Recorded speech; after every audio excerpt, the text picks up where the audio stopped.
اعوذ باللہ من الشیطان الرجیم بسم اللہ الرحمن الرحیم۔ عزیز بچوں، السلام علیکم ورحمۃ اللہ وبرکاتہ۔ یہ کلاس ہے 10ویں جماعت کے لیے، اور میرے عزیز بچوں آپ متوجہ ہو جائیں۔ آج ہم قصیدہ شہر آشوب پڑھیں گے۔ یہی ہے ہمارے آج کے سبق کا عنوان۔ عزیز بچوں، یہ قصیدہ جس کا عنوان شہر آشوب ہے، سودا نے لکھا ہے۔ اس میں 1857 عیسوی کی بغاوت کا ذکر ہے، جس میں ظاہری طور پر ہندوستانیوں کی شکست ہوئی، مگر اس بغاوت نے آزادی کے راستے کھول دیے۔ انگریزوں نے اپنے غم و غصہ کا اظہار کرتے ہوئے دہلی کی تباہی و بربادی کر دی اور ہندوستانیوں پر طرح طرح کے ظلم و ستم کیے۔ عزیز بچوں، شہر آشوب کے معنی ہے شہر کی بربادی، یعنی شہر آشوب کے معنی ہے بربادی و تباہی اور پریشان حالی۔ اصطلاح شاعری میں شہر آشوب اس نظم کو کہتے ہیں جس میں کسی شہر کی تباہی بیان کی جائے، اور اس نظم میں مرزا محمد رفیق سودا نے دہلی شہر کی بربادی کا ذکر کیا ہے۔ قصیدہ عربی زبان کا لفظ ہے۔ قصیدہ عربی زبان کا لفظ ہے جو لفظ قصد سے نکلا ہے۔ لفظ قصد سے نکلا ہے، اور شاعری کی اصطلاح میں اس نظم کو قصیدہ کہا جاتا ہے جس میں کسی انسان کے کارناموں اور اوصاف کو بیان کیا جاتا ہے۔ قصیدہ اور مرثیہ یہ دو الگ الگ اصناف ہیں، مگر ان میں یہ فرق ہے کہ قصیدہ زندہ انسان کی تعریف میں لکھا جاتا ہے، اور مرثیہ کسی مرحوم کے اوصاف بیان کیا جاتا ہے۔ قصیدہ کا اصل موضوع تعریف یا برائی ہے۔ قصیدہ کا یعنی اس میں کسی شخص کی تعریف بھی کی جائے اور برائی بھی بیان کی جاتی ہے۔ قصیدہ، اور اس قصیدہ میں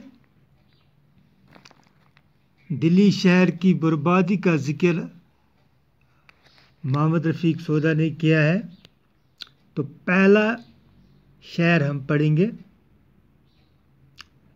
اب سامنے میرے جو کوئی پیر و جواں ہے،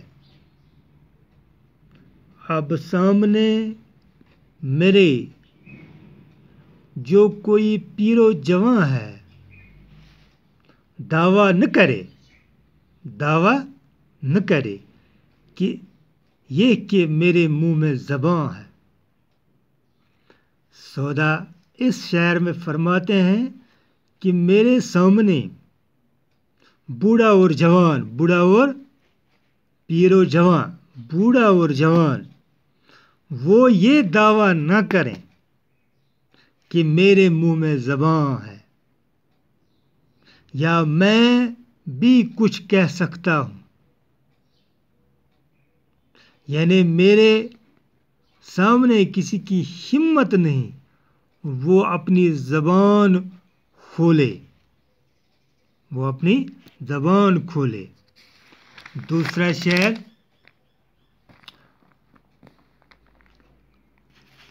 میں حضرت سودا کو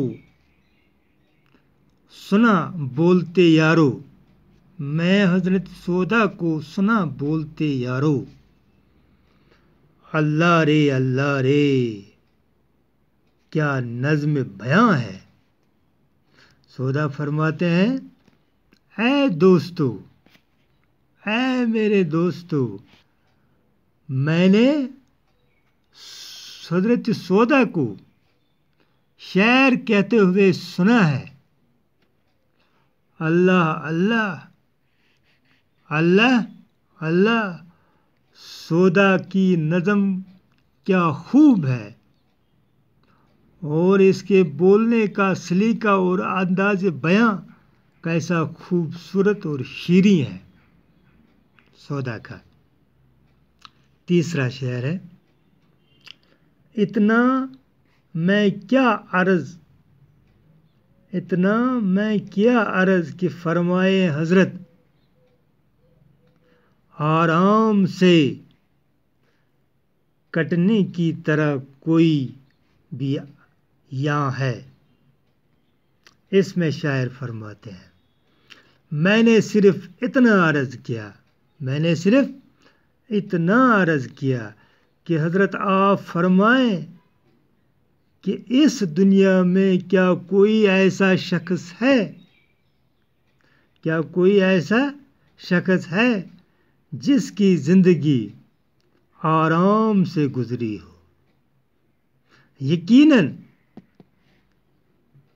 یقیناً یہاں کوئی ایسا شخص نہیں جس کی زندگی آرام سے گزری ہو۔ پیارے بچوں، چوتھا شعر ہے، سن کر یہ لگے کہنے کہ خاموش ہی رہ جا، اس امر میں قاصر تو فرشتے کی زباں ہے۔ شاعر مرزا محمد رفیق سودا فرماتے ہیں کہ یہ بات سن کر وہ کہنے لگے، جواباً یہ بات وہ سن کر کہنے لگے، خاموش رہنا ہی اچھا ہے، یعنی خاموش رہنا ہی اچھا ہے اس امر میں، یعنی اس بات کیونکہ اس بارے میں فرشتے بھی کچھ نہیں کہہ سکتے، لہذا خاموش رہنا ہی بہتر ہے۔ اور ایک شعر، کیا میں بتاؤں کہ زمانے میں کہیں مشکل ہے وجہ معاش اپنی، سو جس کا یہ بیان۔ شاعر فرماتے ہیں کہ میں کیا بتاؤں کہ زمانے کی کتنی شکلیں ہیں، اور یہاں لوگوں کے ذریعے معاش طرح طرح کے ہیں، یعنی کمانے کے طریقے مختلف طریقے ہیں، طرح طرح کے ہیں۔ میرا ذریعہ معاش تو شاعرانہ کلام ہے، جس سے مجھے روزی روٹی ملتی ہے، اور میں جس کی تعریف کرنے جا رہا ہوں وہی میری روزی کا ذریعہ ہے، مجھے ان سے تنخواہ ملتی ہے جس سے میں اپنی زندگی گزارتا ہوں۔ اور ایک شعر، گوڈا لے کر اگر نوکری کرتے ہیں کسو کی، تنخواہ کا پھر عالم بالا پہ مکاں ہے۔ یہ شعر بھی مرزا محمد رفیق کے قصیدہ سے لیا گیا ہے، اور فرماتے ہیں کہ گھوڑا سوار فوجی لوگ اپنی تنخواہ کے لیے ترستے ہیں، یعنی دلی کا شہر، اس کی بربادی کا ذکر کہتے ہوئے اس دن کہتے ہیں کہ گھوڑا سوار فوجی لوگ اپنی تنخواہ کے لیے ترستے ہیں، یعنی وہ تنخواہ سے محروم ہیں، اس لیے اپنی غذا اور گھوڑے کے لیے گھاس اور دانہ لانے کے لیے اپنے ہتھیار تک گروی رکھ لیتے ہیں۔ کیا کہتا ہے کہ اتنی حالات دہلی کی خراب ہو گئی کہ اب جو فوجی لوگ ہیں وہ اپنے لیے اور گھوڑے کے لیے گھاس اور دانے کے لیے اپنے ہتھیار تک گروی رکھتے ہیں۔ عزیز بچوں، یہ تھے قصیدہ شعر عاشوب کے پہلے چند اشعار جو ہم نے آج پڑھے اور ان کی تشریح کی۔ مجھے امید ہے کہ آپ کو یہ پوری طرح سے سمجھ آئے ہوں گے۔ انشاءاللہ اگلے لیسن میں ہم اس کے مزید اشعار کی تشریح کریں گے اور پڑھیں گے۔ تب تک کے لیے آپ خدا حافظ، السلام علیکم۔